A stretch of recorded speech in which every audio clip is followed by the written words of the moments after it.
আমার বাসায় একজন অসুস্থ রোগী আছে, কখন কি হয়ে যায় কেউ তো বলতে পারে না। তো এগুলো অনেক ভোগান্তি সৃষ্টি করতেছে ভাই। হিমশিম তো খাচ্ছি, 24 ঘন্টায় আমাদের দিতে হচ্ছে, চাপ যাচ্ছে। এই 2 ঘন্টার সময়ের দাম কে দিবে আমাকে? আমার তো কোম্পানিতে জবাবদিহিতা আছে, এটা 2 ঘন্টার জবাবদিহিতা আছে। 1.5 ঘন্টা লাইনে দাঁড়ায় তেল নিলাম। আমার সামনে একজন ইউনিফর্ম পরা ছিল, উনি 1134 টাকার তেল ঢুকাইলো।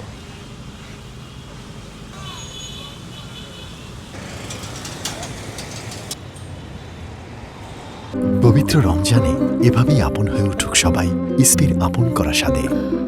ইসপি আপন করা স্বাদ। সংকটের কারণে তো আমাদের ক্ষতি হচ্ছে স্বাভাবিক, কারণ আমি 1.5 ঘন্টা আমি একজন মার্কেটিংয়ে জব করি, তো আমি 1.5 ঘন্টা আমার পার্টি ভিজিট বাদ দিয়ে তেল নেওয়ার জন্য 1.5 ঘন্টা চলে যাচ্ছে। আরও মিনিমাম 20 মিনিট সময় লাগবে, প্রায় 2 ঘন্টা। এই 2 ঘন্টা আমার নষ্ট হয়ে গেল না? এই 2 ঘন্টার সময়ের দাম কে দিবে আমাকে? আমার তো কোম্পানিতে জবাবদিহিতা আছে, এটা 2 ঘন্টার জবাবদিহিতা আছে। আগে যেমন আমার তেল শেষ হয়ে গেলে আমি ট্যাঙ্কি ভর্তি করে নিয়ে যেতাম, আমার 6-7 দিন 5-6 দিন চলে যেত।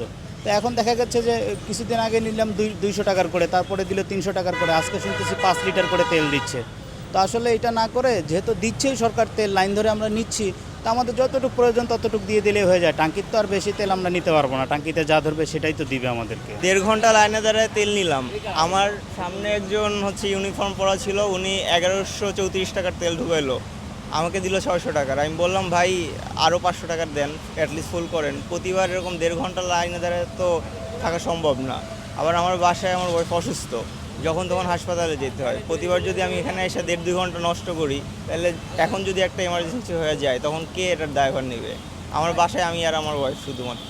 বারবার সময় তো যাচ্ছি, 1.5 ঘন্টা দাঁড়ায় এখন আমি আবার নিলাম, আবার যদি আমি নিতে চাই তাহলে আবার 1.5 ঘন্টা লাইনে দাঁড়াইতে হবে। তো আমার 3টা ঘন্টা সময় চলে যাচ্ছে। এই 3 ঘন্টার মধ্যে আমার অনেক কাজ থাকে, প্লাস আমার বাসায় একজন অসুস্থ রোগী আছে, কখন কি হয়ে যায় কেউ তো বলতে পারে না। তো এগুলো অনেক ভোগান্তি সৃষ্টি করতেছে ভাই। এখন 2.5 ঘন্টা, আরও মনে হয় আধা ঘন্টা লাগবে, 3 ঘন্টার মতো হবে। হ্যাঁ, তেল নেওয়ার জন্য এতটাই কষ্ট করতে হচ্ছে। আর যদি সব পাম্পে দিত তাহলে আরও ভালো হতো আমাদের জন্য, কারণ এখানে ট্রাস্টে দিচ্ছে, সিটি আবার দিচ্ছে না।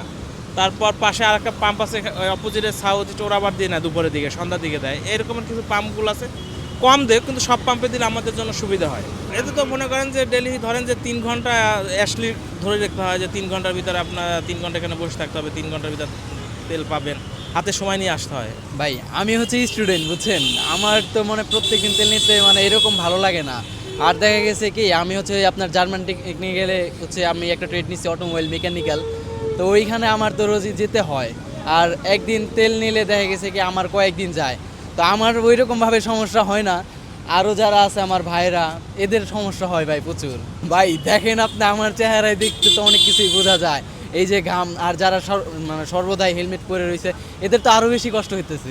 এখনও যথেষ্ট পরিমাণে ভিড় আছে, তবে মজুদ আমাদের যথেষ্ট আছে। আর যেভাবে আমরা চাহিদা করছি পদ্মা অয়েল কোম্পানি থেকে, বিপিসির যে সংগঠন একটা ইউনিট, সেখান থেকে আমরা চাহিদা মতো পাচ্ছি, কোনো অসুবিধা হচ্ছে না। হিমশিম তো খাচ্ছি, 24 ঘন্টায় আমাদের দিতে হচ্ছে, চাপ যাচ্ছে, বাট আমরা ম্যানেজ করে নিচ্ছি, অসুবিধা হচ্ছে না। এটা ট্রাস্ট ফিলিং স্টেশন, সেনাবাহিনীর একটা প্রতিষ্ঠান। আমরা সবসময় 24 ঘন্টা দিয়ে যাই, এখনও দিচ্ছি।